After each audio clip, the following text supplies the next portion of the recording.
Hello, my name is Joe Hughes, sometimes known as Radio Joe. I'm looking forward to the annual IAQ Training Institute Healthy Building Summit, October 20 and 21, 2016 at the beautiful Seven Springs Resort in Somerset, Pennsylvania. We've moved the event back a little bit so that people can bring their family or come alone and enjoy the change of colors and the leaves during the fall season here in the beautiful Laurel Highlands of Pennsylvania. This is our third year at Seven Springs, and we are going to show you in a moment some free examples of presentations from 2015's Healthy Building Summit, where the theme is Research to Practice. Again, this year we're going to have Research to Practice presentations with professionals that will help you build the latest research into your practice as IEQ, disaster restoration, building science, and energy professionals. I look forward to seeing you here at the end of October. You can learn more about the event at iaqtraining.com, or you can call us at 814-754-4808. Look forward to seeing you here in the Laurel Highlands of Pennsylvania.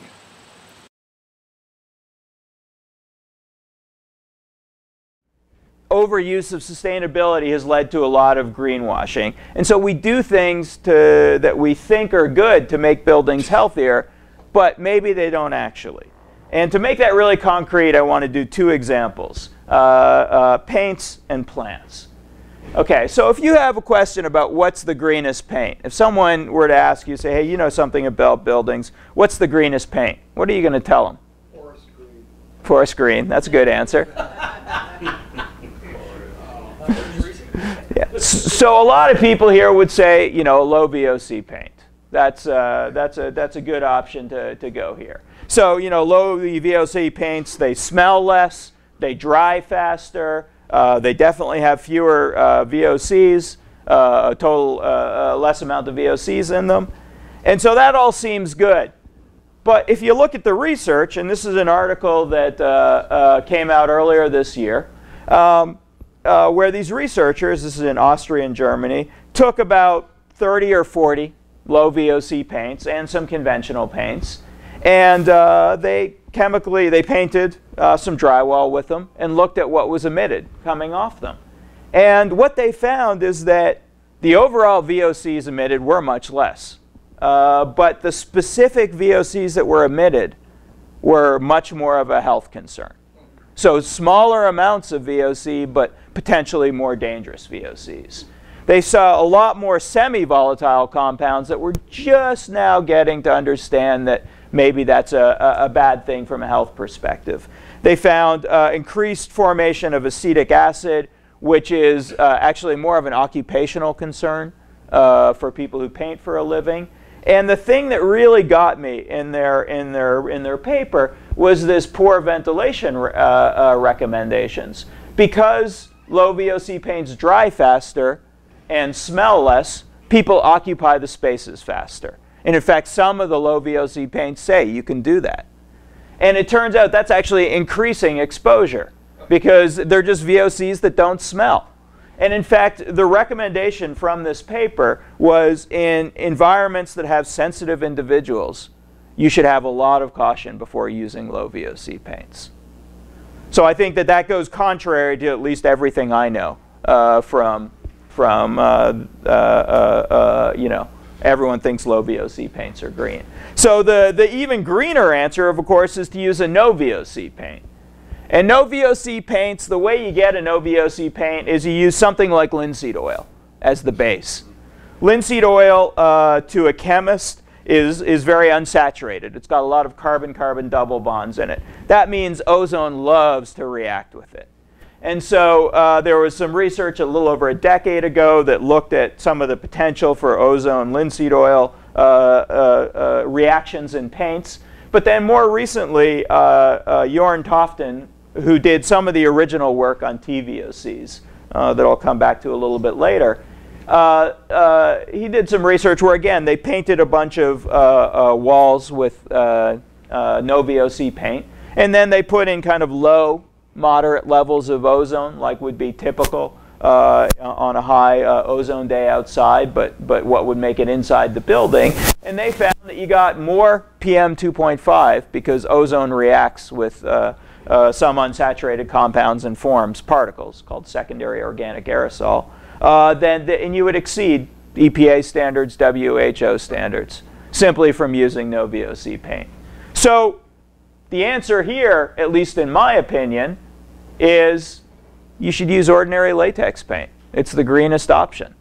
And wait as long as you can before occupants. And then was able to work with his social workers and community people to do remediation in the homes, clean them up. Kids are off all the meds, no more emergency visits, instant response. And he realized at that time that healthcare needed to change its model and not be a reactionary model, not wait for somebody to show up in the clinic and be symptomatic, but are there things we can do to try to specifically identify the risks ahead of time, either through just direct interview with them or based on what we're seeing, what's being presented to me in clinic, are there clues that I should be looking for, and how can he get his other fellow physicians and providers, he's an allergist, how can he get them to change their paradigm and take this same kind of thinking in their clinical practice.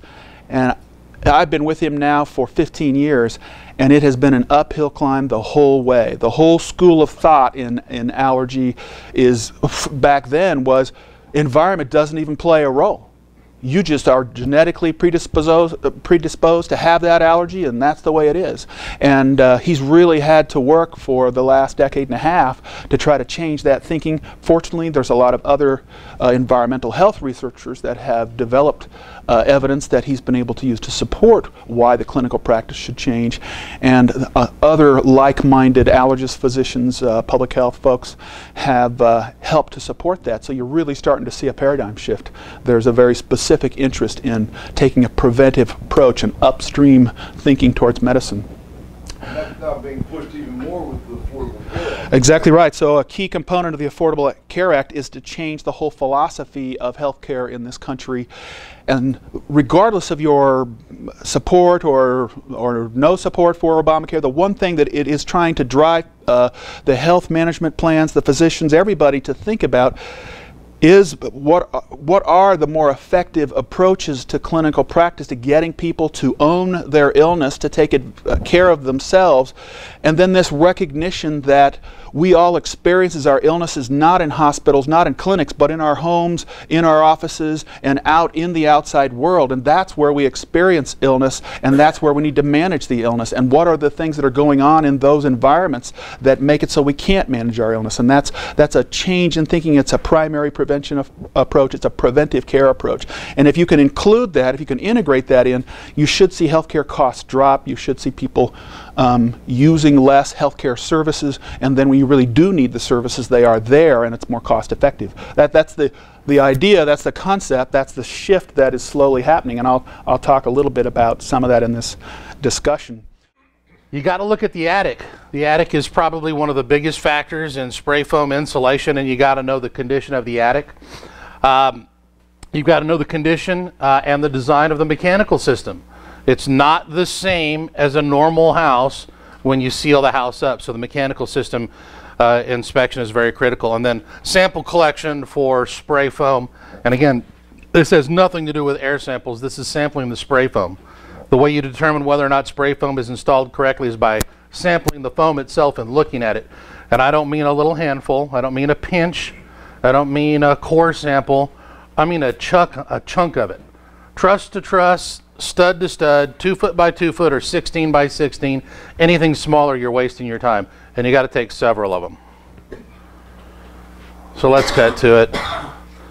I'm going to kind of zip through some of this boilerplate because the content of the conversation will be had at the end.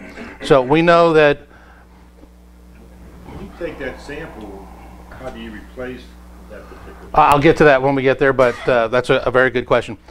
So we know that spray foam is taking off because everybody wants to be green, everybody wants to save money, and the best way to save money is to seal your house up tighter than a duck's ass and forget about spending energy dollars. Well, not necessarily true if you do it right. So we know there are problems with the installation, odors, chemical exposure, the argument on what is a conditioned attic and this term that's often used. How many people have heard semi-conditioned attic space? Yeah, there's no such word. That's made up. That's not a reality. Can't find it in the code book. And the ventilation rate. Before we go into the ventilation rate, I'm going to touch about it, but for all the PhDs in here, I don't want any slap fights. I don't want any hair pulling. I'm not going to argue about whether it's too much or too little. I'm just happy as hell that we're talking about it. It wasn't enough. If it's too much, I don't care. That argument is not for me to be had, but I can tell you it wasn't enough. And I'm happy that we're talking about it because more is better when we're talking about this product. And of course, too much of a good thing is always bad. But I'm glad they're talking about it. I'm glad they're kicking it around. I'm glad they got rid of the air infiltration credit. That's as much as I'll say about that until we get further into it. Now, the relevance to the people in this room is, in my experience, microvac samples reported on a weight basis, but in the Army format, are quite common in IAQ practice. And they're collected from many surfaces, couches, bedding, table, every turn, whatever you can mention, I've seen an Army score attached to it. Okay. So this is what I used to collect the samples we're going to be talking about. 25 millimeter open face cassette held against the carpet, sampling various spots. Okay, very simple approach. Here we have, I think, 20 samples. And what we have is the Army score from -10 to +20 and the total fungal concentration in the sample in spore equivalents per 100 square centimeter. And what I've done is just taken from +2.5 to -2.5, just an area around 0, okay, which is a typical Army score. And we have a distribution from 700 to 70,000 spore equivalents per 100 square centimeter. Now that's quite a range. As an analytical chemist, it drives me crazy. In addition, I've just highlighted 3 of the samples within this range, okay, circled in red. And here's the 3 samples. We have Army scores of 0.72, 0.61, 0.76. So essentially all the same Army scores. There's no difference. Okay. Group 1 fungi vary from 9,700, 35,000, 59,000. Okay. So for the same Army score, I can't believe that the person sitting on this carpet is not getting a difference in exposure potential. Okay. So for the same Army score, we have a factor of 6 variation in group 1 fungi. Okay. Now, if I were a treating physician, I think I would want to know that. I think it's important information. Is there a difference between all of those supposedly hypoallergenic dog breeds? Because non-shedding does not mean they don't shed allergen, right? Hair does not equal allergen. They might still hang on to the hair, but you know they're still spreading allergen. If it comes out, it goes somewhere. So what we found was that dog allergen is detected in the hair and coat of all dog breeds tested, no matter whether they are supposedly hypoallergenic or not. But what we did see also was that within each breed, there's a potentially huge range of allergen levels that they're produced by the individual dogs. So there's much, much more difference between individual dogs, completely irrespective of what breed they belong to. It's an individual to individual thing. Some produce massive amounts, and we saw that some of the supposedly hypoallergenic ones actually produced way more than the shelter mutt. Yeah, so there really was no, and we couldn't detect any difference in the household allergen levels between those different breeds either. So that's, yeah, non-shedding has nothing to do with hyperallergenic. Yes, you might have less hair to clean up, but it doesn't make any difference on the allergen levels. So forget about the hyperallergenic dog. Cats, don't know if any of you have seen any of this. So there's this company still out there who is trying to sell you this special hypoallergenic cat for, they've actually increased the prices recently, for anywhere between 9 and 30 grand. So yeah, they got a good deal going there. I mean, this is crazy.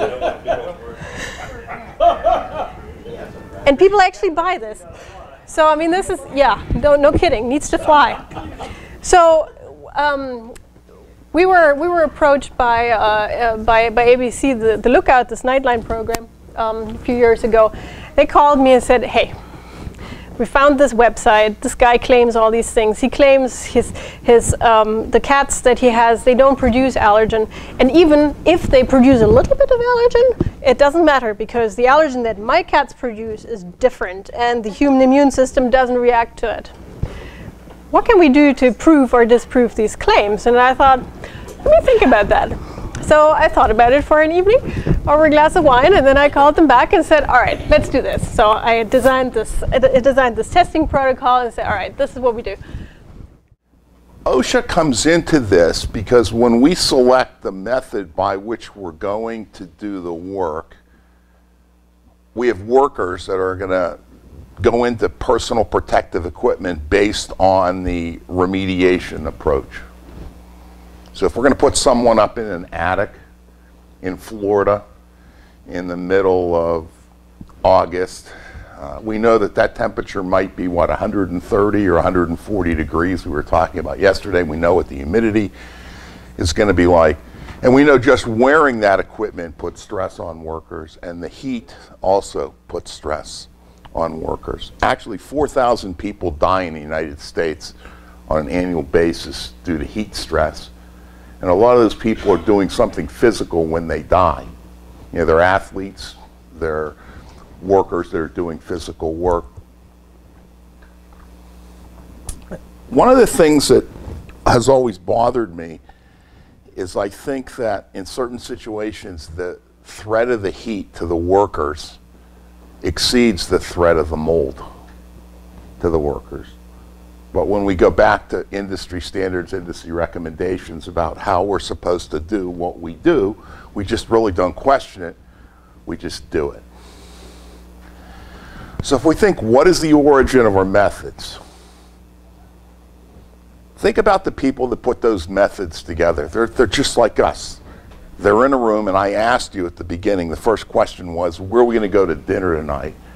And we're really not sure, because everyone has different issues. Everyone has different biases. Everyone has different wants, needs, and preferences.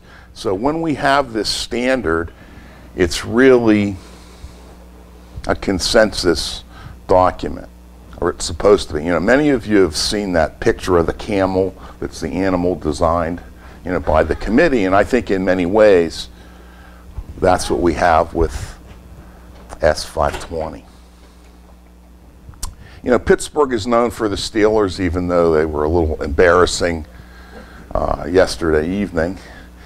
Pittsburgh is not known for hurricanes, but it's interesting that we're concerned now about potential hurricane damage, you know, to the mid-Atlantic region based on Joaquin and other things that are behind it.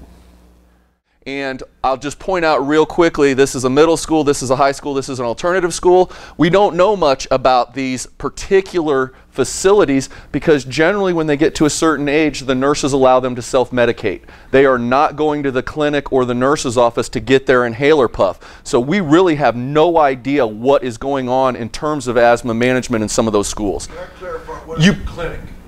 Just, we're going to say at the health office, the nurse's office, I just call it a clinic.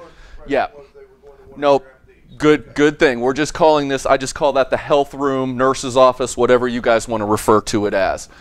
It's an environmental disease, so we can control these things. With the HEPA study, we were obviously looking at particulates. We actually had some interesting results on dust mites and some other things, again, that the vacuum may help with. We've already talked about very briefly about how cat and dog allergen is brought in. I just wanted to run through some of that information.